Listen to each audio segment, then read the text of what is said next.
Welcome back to Hiker Trash Interviews on Sucker for Side Quests. I'm Last Strap, and I'm currently hiking the Pacific Crest Trail from Mexico to Canada. We've made it to Big Bear, California, around 2,600. I wish, we're getting close. 260 miles from the Mexico border. I'm here with 4Runner, who's become one of my personal favorite hikers on the Pacific Crest Trail. We met about a week ago, just before Idlewild, when I was having an emotional breakdown. 4Runner held space for me, let me sob, and helped me remember the trail heals all. He gave me a hug, and we had a couple beers, finished the day together, screaming, "Bring it on, universe!" as we got blasted with crazy rain and wind all night. So here is 4Runner. Thanks for joining me, 4Runner. Thanks for having me. You're welcome. So first things first, how'd you get the name 4Runner? Well, I was hiking the Appalachian Trail and basically had a 4-month hall pass from my wife. And so I was really trained really well to start the trail, and I was passing all these young bucks. And one day I passed a guy, and he was saying, "Holy cow, he's got 4 months. He's like a vehicle," and he said, 4Runner. And so that's how I got the name. And so I met up with a person that he told it to and said, "Hey, Dean, you have a new trail name." I go, "What is it?" And she goes, 4Runner. And I said, "Oh, that's cool." So that's how I got it. I love that. You said young bucks. Forgive me for asking, but do you mind sharing how old you are? Yeah, I'm 59 years old. It's amazing. So you're almost 2 decades older than me, and you're so much faster. Like, I'm always so impressed by how much energy you have. Like, every time I run into you, you're just like so full of life and so ready to just make jokes and make everyone around you laugh. So what's your secret? I just love life, and after the ordeal I went through, I'm really, really loving life. And that ordeal was I had cancer, and I had tongue cancer and lymph node cancer a year ago. And so I've always been positive, and so for whatever reason, the harder I work, the better I feel. And pushing miles really gets me energized, and it just, I love the adventure and I love the challenge. That's so awesome. So tell me about a little bit more about your challenge and why you decided to choose the Pacific Crest Trail, because it wasn't long ago that you went through all that, right? So what was it that through all that made you decide to do this trail out of the other through hikes? Yeah. Well, I had done the Appalachian Trail in 2022, and I knew I was going to do the Pacific Crest Trail, and I actually had a permit last year. And I was training for the hike and basically had a lymph node that was swelled up, and that was in January. And I had an April 5th start date. And I said, I'm like, "Hey, this thing's not going down." So I went to the doctor, and basically, they told me that I needed to do a ultrasound. They did the ultrasound. They referred me to an ENT doctor, and the guy says, "Okay, let's do a PET scan." They did the PET scan. They also did a biopsy of the lymph node, and then he did a scope down my nose to look at something that he saw on the ultrasound. And he basically, when he saw it with the camera, he said, "Oh, you got cancer." So I always planned to do the PCT, and I just had to postpone it. And so, a 1,000-mile journey starts with a single step. I had a detour. And so it was tough. I went through hell. A year ago right now, I was at the lowest I've ever been in my life. With the radiation on your throat area, it's like getting a sunburn 35 days in a row, and it just gets worse and worse and worse. And so when when my wife was helping me, she's supported me doing the trip, but after what I went through, she's like, "You're fucking doing the trip. You're gonna finish the trail."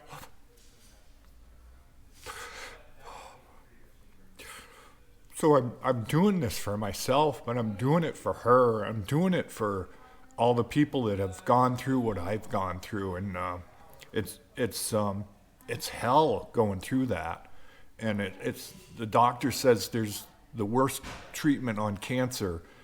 The first one is bone marrow. He said that's the most horrific, painful thing. The next thing is throat cancer, and that's what I went through. And I to get back to kind of what you said, why I'm so positive is when you're down like that, you look at life and you go, "Wow, we are so lucky to be here." Yeah. I really appreciate you sharing that. I'm so grateful as well to have met you and to have the opportunity to learn from someone that's gone through something that nobody else can comprehend. And as I was down and out and for something just like, in my view, completely minuscule in comparison, you were just right there to pick me up and, "Hey man, the trail heals all." And you had already shared your story with me, and I'm like, what am I crying about? No. But you're a huge inspiration, and I'm so grateful to have met you. Well, it's the community. I went through the cancer community, and those people were so supportive. And the trail community is a mirror image of it. Everyone's here to help each other, and it's a beautiful thing. And so, you say, I went through more. I in a way, I don't feel like I have, but if I hadn't had the community around me, it would have been so much harder. And so when I saw you were just going through your struggles, I'm like, "Man, I got to be there for you," because people were there for me. And it just makes it that much better to be able to support another person. You feel good inside, and it's like, paying back. It's a wonderful thing. Community is the most important thing out here. I completely agree. And I mentioned this in a previous interview that I feel like there's something about connecting with nature that creates a more compassionate human being, and community is wrapped up in that. What do you think it is about connecting with nature that is creating that for us? Like, why we're complete strangers. Like, we've known each other a week and we're like best friends. What is it? I think it's that struggle with going through the same thing with each other just really connects you. And, it's fun, but it's tough. And we all know that. And we know we're all going through the same things. One person's on a peak, the other person's in a valley, and they're, the emotions, and we help each other out. I can't really explain it, but it's just, nature does something to you that you just like, in the views and just that being in the moment just makes you understand how wonderful it is. And I think that helps out with that community aspect. Absolutely lovely. What on this trail so far, I'd like to know, like, if you have any stories you'd like to share that just so far pop out to you that you've experienced. I mean, just in this short time, there's already been so many that just every time I run into you, you've got something else. Wait till I show you this video or whatever it is. I was hiking with 3 other guys. One was Paul from the UK, George from Germany, and then Paparazzi from Idaho. And we called ourselves because Paul from the UK kept looking at these beetles, saying how huge they were. And And so I coined actually my wife said, you guys should be the Beatles. And that's our trail family name is the Beatles.